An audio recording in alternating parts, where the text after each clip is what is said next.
Good morning दोस्तों, मैं कुश कुमार सरल एग्जाम के यूट्यूब चैनल पे आपका स्वागत करता हूं। दोस्तों, लेकर आए 7 मई से बनने वाले 10 महत्वपूर्ण प्रश्नों की श्रृंखला जो आपके सभी प्रकार के एग्जाम के लिए बेहद ज़रूरी है।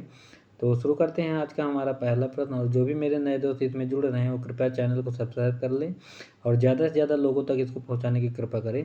तो पहला प्रश्न है हमारा, एक मिनट, मेरा पहला प्रश्न है हमारा, कोयला खनिज दिवस 2024 कब मनाया गया? तो कोयला खनिज दिवस ऑप्शन ए है 4 मई, 3 मई, 2 मई या 1 मई। तो इसका जो सही जवाब है फिलहाल ये 4 मई को मनाया जाता है कोयला खनिज दिवस।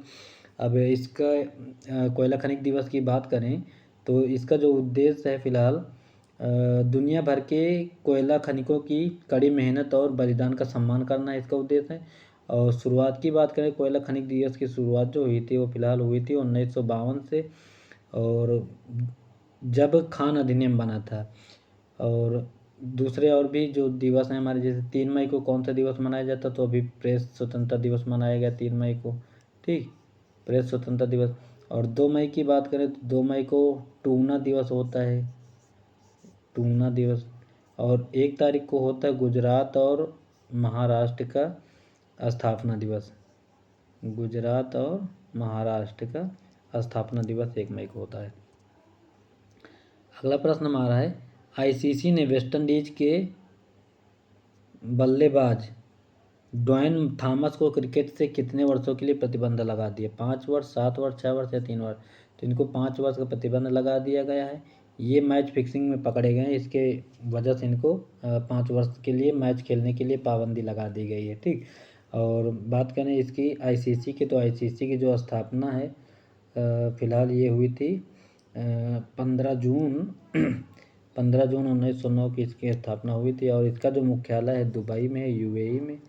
और वर्तमान में इसके जो अध्यक्ष हैं ग्रेग बार्कले हैं, जो न्यूजीलैंड के रहने वाले हैं, ठीक, ग्रेग बार्कले। और इसकी और कहानी हम बता दें तो इन्होंने आईसीसी के नियमों का उल्लंघन किया है और जो है कैरेबियन प्रीमियर लीग के भ्रष्टाचार विरोधी संहिता में लिप्त होने के मामले में 7 मामले पाए गए और उनका उल्लंघन करना स्वीकार किया गया। इसकी वजह से इनको 5 वर्ष के लिए पाबंदी लगा दी गई है। अगला प्रश्न हमारा है, आर्थिक सहयोग और विकास संगठन ओईसीडी ने अगले 2 वर्षों में भारत के सकल घरेलू उत्पाद की वृद्धि दर कितने प्रतिशत रहने का अनुमान लगाया?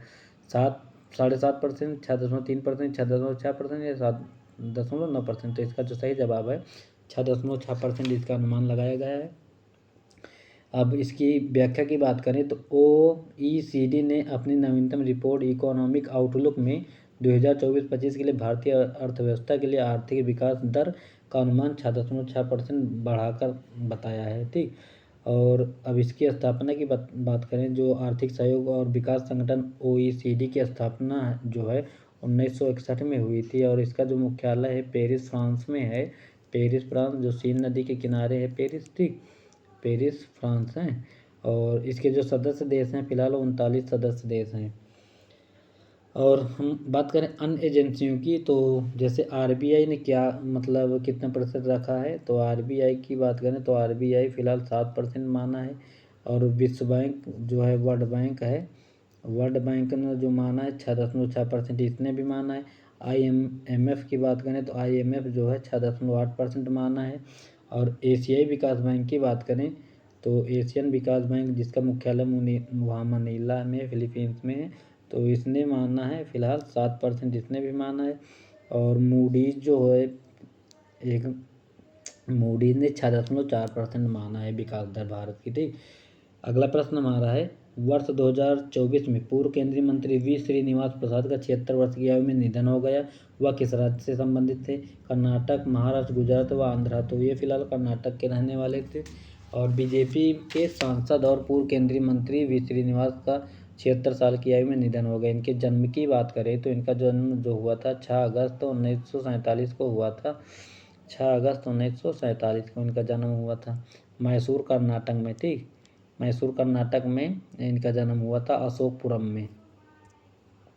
अगला प्रश्न हमारा है, किसे UNESCO Guillermo canoe world freedom पुरस्कार 2024 सम्मानित किया गया? भारतीय पत्रकार, अमेरिकी पत्रकार, फिलिस्तीनी पत्रकार या रूसी पत्रकार? तो इसका जो राइट आंसर है फिलहाल फिलिस्तीनी पत्रकार को यह सम्मान दिया गया है। और इसके बारे में हम आपको बता रहे हैं कि एकजुटता और मान्यता के संकेत में गाजा में संकट को कवर करने वाले फिलिस्तीनी पत्रकारों को 2024 की से इस अवार्ड से नवाजा गया है।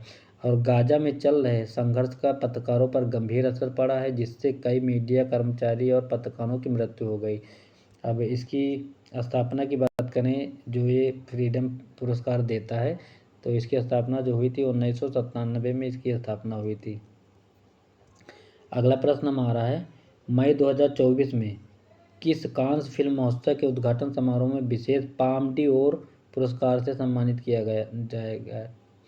मिशेल टेलरग्रांड, मेरिल स्ट्रीप, आलिया भट्ट या गीता कपूर? तो मेरिल स्ट्रीप को इस सम्मान से नवाजा जाएगा। और इनके बारे में हम बता दें तो यह एक हॉलीवुड अभिनेत्री आइकन है। इन्होंने 1989 में कांस में सर्वश्रेष्ठ अभिनेत्री का पुरस्कार जीता है। कांस नामक जगह जो है, ये जो फेस्टिवल होता है ये कांस फ्रांस में है, ठीक। और यहीं पे ये अवार्ड दिया जाता है। और इसकी बात बताएं तो ये 77वां संस्करण है इसका। और स्थापना की बात करें, ये कांस फिल्म महोत्सव जो होता है, इसकी स्थापना की बात करें तो 1946 में इसकी स्थापना हुई थी कांस जगह में, और फ्रांस में है यह। अगला प्रश्न हमारा है, 2024 पुरुष AFCU 23 एशिया कप का खिताब किस देश ने जीता? इराक, भारत, अमेरिका या जापान? तो इसका जो राइट आंसर फिलहाल इसको जापान ने जीता है। और हराया किसको? तो उज्बेकिस्तान को इसने हराया है। उज्बेकिस्तान को ये हराया है, ठीक। और ये दूसरी बार जापान जीता है। भारत की बात करें तो भारत भी इस टूर्नामेंट को जीत चुका है। फिलहाल ये मतलब हर 2 साल में होता है। भारत जो जीता था 2016 में इसको जीता था, ठीक। और आयोजन की बात करें तो इसका जो आयोजन हुआ था वो हुआ था जसीम बिन हमद एक हमद हवाई अड्डा के बारे में आपको बताया था ना, सबसे व्यस्ततम हवाई अड्डा हमद है दोहा कतर में, तो हमद वहीं उन्हीं का नाम है। हमद स्टेडियम जो है दोहा में है, ठीक, दोहा कतर। अब और बात बता दें इसके बारे में, तो सर्वश्रेष्ठ शीर्ष स्कोरर कौन था? तो अली जासिम जो थे सर्वश्रेष्ठ गोल स्कोरर थे। जासिम, इनका अगर संबंध बता दें तो ये इराक के रहने वाले थे, ठीक। और आगे और बता दें, सर्वश्रेष्ठ खिलाड़ी का अवार्ड किसने प्राप्त किया? तो वो पाए हैं जोएल चीमा, ठीक, जोएल चीमा फुजिता। अब फुजिता जैसे नाम दिखे ना तो आप जापान लगा दीजिएगा, तो ये जापान के रहने वाले थे। और पहला कप कब हुआ तो इसके बारे में बता दें तो 2013 में पहला कप हुआ था ओमान में, जिसे इराक ने जीता था, ठीक। 2013 में इराक जीता। और इसकी बात बता दें तो ये 6वां संस्करण है, ठीक। और हर 2 साल में ये खेला जाता है। और यह 2024 पेरिस ग्रीष्मकालीन ओलंपिक के लिए एक क्वालिफाइंग प्रतियोगिता है, ठीक। अगला प्रश्न हमारा है, किसे वस्तु एवं सेवा कर अपीली न्यायाधिकरण का अध्यक्ष नियुक्त किया गया? संजय कुमार मिश्रा, नईमा खातून, नलिन प्रभात या संजना सांगी? तो अन्य ऑप्शन के बारे में पहले हम बता दें। जैसे नलिन प्रभात की बात करें तो नलिन प्रभात जो है NSG के अध्यक्ष हैं। ये NSG, एक मिनट, NSG के ये अध्यक्ष हैं नलिन, ठीक। और संजना सांगी की बात करें तो संजना सांगी जो स्पेस इंडिया के ब्रांड एम्बेसडर बनी है, स्पेस इंडिया के, ठीक, ब्रांड एम्बेसडर। और नईमा खातून की बात करें तो अलीगढ़ विश्वविद्यालय, अलीगढ़ में जो मुस्लिम विश्वविद्यालय है उसकी चांसलर बनाई गई नईमा खातून, ठीक। और फिर ऑप्शन बचता है ये, तो संजय कुमार इसके अध्यक्ष नियुक्त किए गए। अलीगढ़ मुस्लिम विश्वविद्यालय की चांसलर बनाई गई नईमा खातून पहली महिला है, ठीक।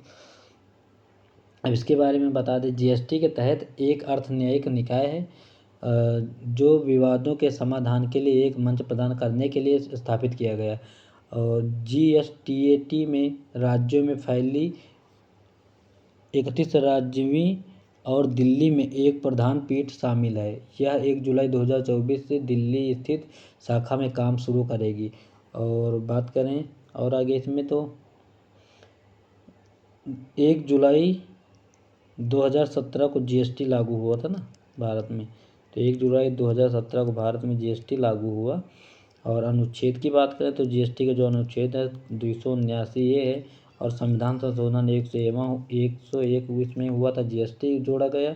और जीएसटी फिलहाल होते हैं 4 प्रकार के, एक में 5% होता है, फिर होता है 12%, फिर 18%, फिर 28%। ये 4 प्रकार के कर लगाए जाते हैं, ठीक, दरें इसकी है।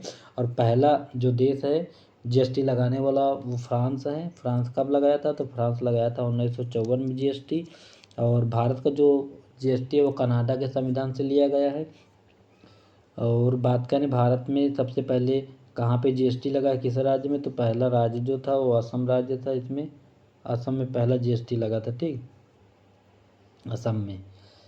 तो ये था जीएसटी से संबंधित कुछ महत्वपूर्ण प्रश्न। और आगे हम बात करें अगले प्रश्न की, तो प्रश्न नंबर हमारा 9 है, राष्ट्रीय जूट बोर्ड के सचिव के रूप में किसकी नियुक्ति हुई? हितेश सेठिया, आलोक शुक्ला, रश्मिता झा, शशि भूषण सिंह। तो इसका राइट आंसर है फिलहाल डी ऑप्शन, शशि भूषण सिंह बनाए गए हैं।